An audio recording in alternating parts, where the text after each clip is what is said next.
नमस्ते social work and UGC aspirant of social work subject. कल हमने जो 20 क्वेश्चन को डिस्कस किया था जो कि पेपर 2 में सोशल वर्क में पूछा गया था 18 जून 2024 को यूजीसी नेट का एग्ज़ाम हुआ था कल, और उसमें जितने भी क्वेश्चन पूछे गए उस क्वेश्चन को यानी कि पेपर एनालिसिस आज मैं करूँगी। कल भी मैंने किया था, इसका पार्ट 1 आप देख सकते हैं। आज मैं पार्ट 2 शुरू करने वाली हूँ और आगे के क्वेश्चन को आज हम इसमें डिस्कस करेंगे। तो चलिए बिना किसी देर के डिस्कस करते हैं। आप सभी अपना अपना आंसर शीट मिलाइए और मुझे बताइए कि आप सभी का टोटल कितने क्वेश्चन सही हुए हैं। कल मैंने कराया था उसमें भी बताइए उस वीडियो पे जाके। और आज हम बात करेंगे आगे के क्वेश्चन को जो कि 17 नंबर क्वेश्चन को लेंगे। कमेंट सेक्शन में ज़रूर बताइए कि आपका टोटल कितना सही हो रहा है, कितना गलत हो रहा है। जो भी आंसर आपने लिखा है जो याद हो उस बेसिस पे आप बताइए। चलिए आगे बढ़ते हैं। 70 तक हम देख चुके थे। 71 क्वेश्चन नंबर देखेंगे जिसमें पूछा गया था arrange the following step procedure used for selecting the systematic sample in ascending order. इसका राइट आंसर होगा सेकेंड ऑप्शन, जिसमें सबसे पहले होगा preparation of list of all the elements in the study population. Then उसके बाद आपका आएगा decide of the sample size. Then आपका आएगा determine the width of interval. Then आपका आएगा using SRS select an element from the first interval that is nth order and then select the same order element from each subsequent interval. So इसका right answer 2 है। आगे बढ़ते हैं, दूसरे question को देखते हैं। दूसरा क्वेश्चन है understanding consciousness is definitely the goal of. As per my knowledge इसका आंसर 4th होगा, ABC होगा। आप कमेंट सेक्शन में जरूर बताइए कि आपके अकॉर्डिंग क्या आंसर होगा। तो इसका आंसर इंपेरिकल इन्वेस्टिगेशन में भी कॉन्शियसनेस का जरूरत पड़ता है, थियोरेटिकल में भी, और साथ ही एक्सपेरिमेंटल स्कूल ऑफ इन्वेस्टिगेशन में भी। तो इसका राइट आंसर 4 होगा। नेक्स्ट क्वेश्चन को पढ़ते हैं। 73 नंबर क्वेश्चन देखते हैं। इसमें भी अरेंज करना था असेंडिंग ऑर्डर में of the change agent system of ecology social work. Ecology social work में जो अरेंजमेंट है उसको यहाँ पे सीरियली इसको सेट करना है। इसका जो फर्स्ट स्टेप होगा आपको E होगा, that is identify the client system which compromises the individual group and community who are experiencing problem. सबसे पहले आपको आइडेंटिफाई करना है किसी ग्रुप को जो कि प्रॉब्लम फेस कर रही है। दूसरा स्टेप में आपका हो जाएगा, नेक्स्ट स्टेप में ए हो जाएगा identification of target system which is causing effect the problem of situation. मतलब कि सबसे पहले हम आइडेंटिफाई करेंगे कौन सा ग्रुप और इंडिविजुअल जो कि प्रॉब्लम फेस करा। अब हम उसके कॉज को जानेंगे कि क्या कारण हो सकते हैं जिनसे कि ये प्रॉब्लम एराइज हो रहा है। थर्ड स्टेप में आपका C हो जाएगा, जिसमें हम ये आइडेंटिफाई करेंगे कि क्या प्रॉब्लम है जिसके causing discomfort and affecting self realisation. तीसरा में हम वो आइडेंटिफाई करेंगे। फोर्थ में हो जाएगा आपका decision making of the goal change in collaboration with the client. और लास्ट में आपका हो जाएगा identification of action system which helps the useful to change the agent to achieve the goals of the changes। सो इसका right answer A हो जाएगा। जो आप ऑप्शन में देख रहे हैं इसका जो राइट आंसर है वो A है। Now moving toward the question number 74, जिसमें arrange the following effort of United Nation according to chronological order, यानी कि किस साल में कब क्या आया था उसके अकॉर्डिंग आपको यहाँ पे अरेंज करना है। सबसे पहले हम देख लें कि कौन किस साल में आया था। तो universal declaration of human right जो हुआ था 10 दिसंबर को हुआ था। इस डेट को ह्यूमन राइट डे भी मनाया जाता है जो कि 1948 में हुआ था। ठीक है। दूसरा है United nation convention of right of children जो कि UNCRC है जो कि 1989 में आया था। तीसरा है convention of elimination of all form of discrimination against women जो कि 1979 में आया था। और लास्ट जो 4th नंबर D है United nation of declaration of human rights of indigenous people, ये भी आपको बाद में आया है। तो इसका जो राइट आंसर है वो हो जाएगा आपका ऑप्शन नंबर 2 यानी कि ACDBE। सबसे पहले आपका आया था UDHR, देन आया था आपको CEDAW, देन आया था आपका B यानी कि UNCRC, उसके बाद आया था आपको D यानी कि UNDRIP, और लास्ट में आपको आया है UNVTSP जो कि आपको आया है in the year of. Now moving to vast next question 75 question number को देखते हैं। इसमें आपका 2 लिस्ट बना था, लिस्ट 1 को लिस्ट 2 से मैच करनी थी, जिसमें basic structure and locomotive and molar चारों को यहाँ पे कंपैरिजन करना है, मैच करना है ग्रुप प्रोसेस से। यहाँ पे जो ऑप्शन है उसके हिसाब से यहाँ पे जो आंसर है वो 1 होगा, क्योंकि यहाँ पे जो फर्स्ट है बेसिक क्या होता है, डिसीजन मेकिंग होता है।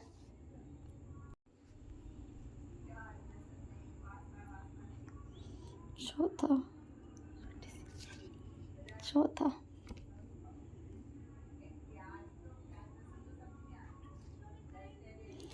एक का दूसरा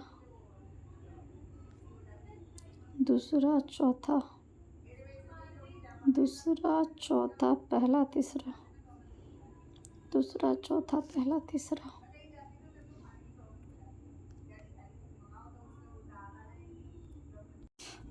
दोस्तों इस क्वेश्चन में जो होगा वो राइट आंसर, जो पहला को हम मैच करेंगे तो यहाँ पे इसका सेकेंड हो जाएगा। जो फर्स्ट ऑप्शन है जो कि पूछा गया, men and women equally have the right to an adequate means of livelihood, इसका जो राइट आंसर है वो 2 है, जो कि आर्टिकल 39A में ऐसा कहा गया है। फर्स्ट का 2 हो जाएगा। दूसरा, equal pay for equal work for both men and women, जो कि आपको आर्टिकल नंबर 39D में मेंशन किया गया, तो इसका हो जाएगा 4th।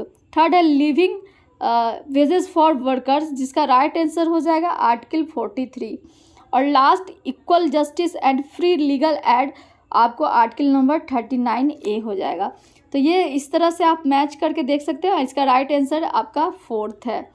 आगे बढ़ते हैं, जो यहाँ 4th नंबर ऑप्शन है that is the right answer. Now looking towards the next question that is 77, which of the following model has the wider scope of coverage, इसमें से कौन सा मॉडल है जो कि जिसका कवरेज वाइडर है, यानी कि ज़्यादा दूर तक हो सकता है। इंटर कम्युनिकेशन हो सकता है, जैसे कि एक अलग कम्युनिटी है दूसरे कम्युनिटी के बीच क्या इंटरेक्शन पैटर्न है उसको लेके मॉडल है। दूसरा है नाइबरहुड मॉडल, जिसमें हम एक दूसरे को, पड़ोसी को देखते हैं। तीसरा प्लानिंग मॉडल, जिसमें हम प्लानिंग करते हैं। चौथा पार्टिसिपेटरी लर्निंग मॉडल, जिसमें हम पार्टिसिपेटरी करते हैं, जो कि सिंगल एक कम्युनिटी के अंदर भी हो सकता है। तो इसमें सबसे ज़्यादा वाइडर स्कोप की बात करें तो इंटर कम्युनिटी मॉडल हो सकता है। सो इसका करेक्ट आंसर 1 है। नेक्स्ट क्वेश्चन है, सो आपको स्माइल प्रोजेक्ट को लेके है, जिसपे the support for marginalised individuals for livelihood and enterprise programme जो है किसके लिए काम करती है। तो इसका राइट आंसर होगा वो 3rd होगा, A and C, that is comprehensive rehabilitation of welfare of transgender and person engage in the act of begging. So लोग जो बेगिंग कर रहे हैं और ट्रांसजेंडर है, इनके ही वेलफेयर के लिए स्माइल प्रोग्राम चलाया गया था। सो इसका राइट आंसर है option number 3, A and C only. Next question आपको पूछा गया, family functioning interaction circumflex model जो है वो किस कंसेप्ट पे काम करती है। तो दोस्तों इसका 3 कंसेप्ट है, एक है फ्लेक्सिबिलिटी, दूसरा कोहेशन और तीसरा कम्युनिकेशन, क्या पैटर्न है फैमिली मेंबर के बीच। तो इसका राइट आंसर हो जाएगा 1, flexibility, cohesion and communication skill. Next question आपको अरेंज करना है इसी तरह से ऑब्जेक्टिव। दोस्तों इस बार जो ये क्वेश्चन अरेंजमेंट का है, जैसे कि असेंडिंग ऑर्डर, डिसेंडिंग ऑर्डर या स्टेप बाय अरेंजमेंट का क्वेश्चन ज़्यादा था, जो कि इस क्वेश्चन पेपर को काफ़ी थोड़ा टफ लेवल का क्वेश्चन बनाता है, जिस तरह से PSU में पूछा जाता है। नेक्स्ट क्वेश्चन है आपको इसको असेंडिंग ऑर्डर में यहाँ पे 5 ईयर प्लान में क्या ऑब्जेक्टिव था उसके अकॉर्डिंग यहाँ पे अरेंज करना है। तो पहला ग्रोथ विथ सोशल जस्टिस था, जो कि 9th नंबर फैमिली जो 5 ईयर प्लानिंग थी उसमें आया था। अटेनमेंट ऑफ सेल्फ रिलायंट आपको 5th 5 ईयर प्लान में था। Self reliant and self generation 3rd में। और 12th में faster sustainable and more exclusive जो था वो 12th में था। और 11th में था आपको towards faster and more inclusive exclusive growth. So इसको अगर अरेंज करते हैं असेंडिंग ऑर्डर में तो इसका राइट आंसर हो जाएगा 1, दैट इज CBAED। आज हम इस वीडियो में 10 क्वेश्चन देख चुके हैं, 20 और क्वेश्चन देखेंगे। Arrange the following step in process of direction of management and administration from first to last. यहाँ फर्स्ट टू लास्ट इसको अरेंज करना है, तो इसको सबसे पहले अरेंज करते हैं। सबसे पहले इसका हो जाएगा A, डिफाइनिंग द ऑब्जेक्टिव। सबसे पहले किसी भी चीज़ का ऑब्जेक्टिव डिफाइन करते हैं। उसका डेवलपिंग द पीपुल, उसको आगे एग्जीक्यूट करने के लिए लोगों का एक ग्रुप बनाना पड़ता है। तीसरा ऑर्गेनाइजिंग द एफर्ट, क्या क्या एफर्ट उसमें लगा सकते हैं उसको ऑर्गेनाइज करना। और लास्ट उस जो वर्क हुआ उसको मेजर करना, मेजरिंग द वर्क। सो इसका लास्ट जो आंसर करेक्ट आंसर हो जाएगा वो 3rd हो जाएगा। एक और क्वेश्चन यहाँ पे match of the list and second, यहाँ पे बुक्स को ऑथर से मैच करना है। तो सबसे पहले देखते हैं रूल्स ऑफ रेडिकल्स जो लिखा गया था सॉल एलेंस्की के द्वारा। फर्स्ट का हो जाएगा आपको यहाँ पे D। सेकेंड का देखते हैं, यहाँ पे social work critical theory and practice जो बुक है वो जे फुक ने लिखा था, इसका हो जाएगा बी। थर्ड हो जाएगा आपको पेडागोगी ऑफ द ऑप्रेस्ड, ये बुक लिखा गया था पॉल फेरेरे द्वारा। और द विज्ड ऑफ द अर्थ जो लास्ट बुक है वो लिखा गया था आपको फ्रेंच फैनन के द्वारा। तो इसका करेक्ट आंसर हो जाएगा ऑप्शन नंबर 2। दोस्तों इस बार जो मैच ऑफ द फॉलोइंग और असेंडिंग एंड डिसेंडिंग ऑर्डर में जो अरेंज करने वाला टाइप का क्वेश्चन ज़्यादा था। क्वेश्चन नंबर 83 को देखते हैं, लिस्ट 1 को लिस्ट 2 से मैच करते हैं। यहाँ पे भी बुक को ऑथर से मैच करना था। Solution of focused group work जो बुक है, सॉल्यूशन ऑफ फोकस्ड ग्रुप का जो राइटर हैं ऑथर है वो जॉन सैरी है। Social work group principle and practice के जो राइटर हैं वो सेकेंड का ऑप्शन नंबर बी हो जाएगा, जो कि HB ट्रैकर है, वो सोशल ग्रुप वर्क पे काम करते थे। सी जो सोशल ग्रुप वर्क और हेल्पिंग प्रोसेस है, इसके राइटर हो जाएंगे कोनपका, जो कि आपको सोशल ग्रुप वर्क पे भी उनका बुक है। और group in social work and ecological perspective के हो जाएंगे जो option number 1 that is professor Bal Gopal वैसिल and वैसिल। तो इस तरह से इसका आप देखेंगे मैच करेंगे तो इसका ऑप्शन नंबर 2 इसका राइट आंसर है।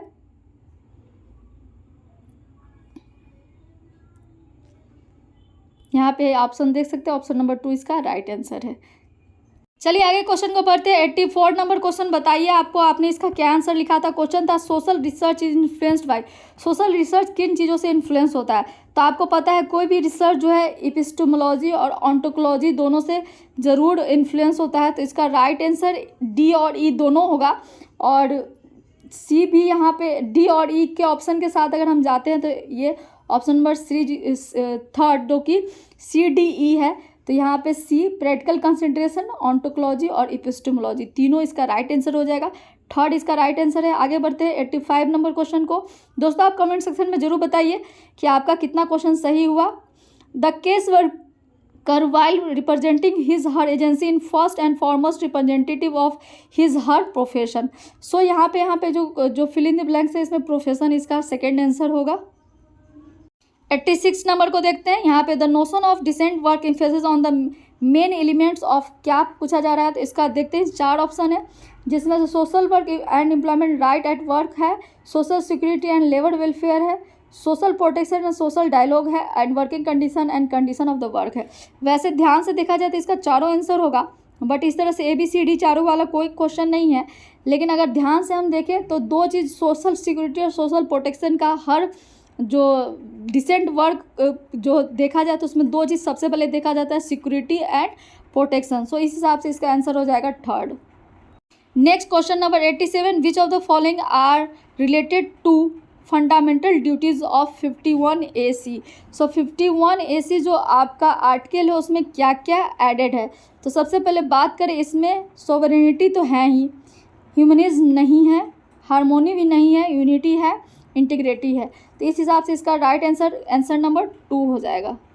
आज हम टोटल 30 क्वेश्चन देखेंगे। चलिए आगे बढ़ते हैं। नेक्स्ट क्वेश्चन 88 नंबर में लिस्ट 1 को लिस्ट 2 से मैच करना है, जिसमें थ्योरी एंड थ्योरिस्ट का नाम दिया है। तो सबसे पहले देखते हैं कौन से थ्योरी को किसने दिया था। द रिलेटिव डिप्रीवेशन जो थ्योरी है इसको आपको सिमिलर ने दिया था। द कॉन्टेजन थ्योरी जो है इसको आपको दिया गया है गुस्टलन ले बॉन ने। और द स्ट्रेन थ्योरी इसको आपको दिया है स्मेलर ने। और फोर्थ जो कि इमरजेंट नॉर्म्स थ्योरी है इसको दिया गया है आपको टर्नर एंड किलन के द्वारा। तो इस तरह से इसका राइट आंसर जो हो जाएगा वो ऑप्शन नंबर 3 है।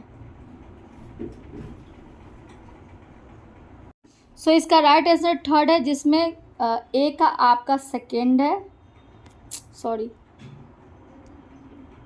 नेक्स्ट क्वेश्चन को देखते हैं। क्वेश्चन नंबर 90 है। इसमें जो मैच ऑफ द फॉलोइंग है इसमें भी जो राइट आंसर है इसका जो ऑप्शन नंबर 2 है। सबसे पहले देखिए ए का 2 होगा, मैकेनिकल और ऑर्गेनिक जो सॉलिडिटी है इसका कंसेप्ट आपको दरखाइम ने दी थी। बी का थर्ड होगा जो कि आइडियल टाइप्स एंड वैल्यू का जो बात किया गया था वो मैक्स वेबर के द्वारा किया गया था। सी में फोर्थ हो जाएगा, जैसे एलिनेशन एंड सोशल क्लास की बात जो की थी वो कार्ल मार्क्स ने की थी। और सेक्रेसी एंड सोशल रिलेशनशिप की बात आपको जॉर्ज सिमुल ने की थी। तो इस तरह से लास्ट का आपका फोर्थ आंसर हो जाएगा,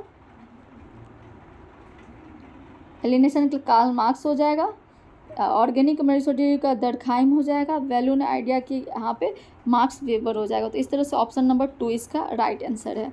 आगे बढ़ते हैं, 10 को और क्वेश्चन को हम आज देख लेते हैं। Which among the following is not a basic condition to provide the necessary and sufficient ground of collective behaviour is occur. So इसका जो बेस्ट आंसर अगर हम देखते हैं इनके ऑप्शंस में से, इसका राइट आंसर 1 होगा, स्ट्रक्चरल कंडीशनेसनेस। सो इसका जो स्ट्रक्चरल जो है वो इसका करेक्ट आंसर है। नेक्स्ट क्वेश्चन को बढ़ते हैं, which among the following is not the case work tool. कौन सा टूल है केस वर्क का नहीं है। सो टूल्स आर दोज, टूल्स के मदद से हम क्या करते हैं, कोई भी इंफॉर्मेशन को गैदर करते हैं। सो लिसनिंग तो है ही हमारा मेजर केस वर्क टूल है, ऑब्जर्वेशन भी है, होम विजिट भी है, और यहाँ पे बिलीफ नहीं है। इसका राइट आंसर 3rd हो जाएगा, बिलीफ। 6 और क्वेश्चन को देख लेते हैं। Question number 94, arrange the following provision of constitution on the basis of article. Article के आधार पे इनको आपको क्या करना है, अरेंज करना है। तो इक्वलिटी बिफोर जो है वो आर्टिकल 18 है। दूसरी बात करें कि आर्टिकल एबोलिशन ऑफ अनटचेबिलिटी 17 है। Provision of traffic of human beings and forced labour 27 है। और यहाँ पे provision of discrimination of ground of religion, race and जो कास्ट एंड सेक्स है 15 है। And protection of respect of convention of for offence, ये जो है आर्टिकल 20 में कहा गया है। तो इसको अगर अरेंज करते हैं तो इसका राइट आंसर हो जाएगा 3rd। क्वेश्चन नंबर 95 में आपको सबसे इजी क्वेश्चन अगर देखा जाए तो इस बार के पेपर का यही क्वेश्चन है। इसमें अरेंज करना है needs developed by the Maslow needs of hierarchy को ऑर्डर में। तो सबसे पहले यहाँ पे आ जाता है साइकोलॉजिकल नीड, उसके बाद आ जाता है आपको सेफ्टी नीड, उसके बाद सेंस ऑफ बिलोंगिंगनेस, उसके बाद सेल्फ स्टीम और सेल्फ एक्चुअलाइजेशन। तो इसका राइट आंसर हो जाएगा 2। क्वेश्चन नंबर 96 को देखते हैं। यहाँ पे पूछा गया है, change in the number of the clients the organisation was involve with known as. यहाँ पे जो जिसका राइट आंसर है ये 2 हो सकता है, ए भी हो सकता है और 2 भी हो सकता है। लेकिन अगर ऑर्गेनाइजेशन इंट्रोपी क्या होता है कि ऑर्गेनाइजेशन से जुड़ा हुआ किसी भी तरह का कोई चीज़ अच्छा नहीं हो रहा है तो उसमें आ जाता है एनवायरमेंटल ट्रॉफी, इन्वायरमेंट से उससे जुड़ा हुआ।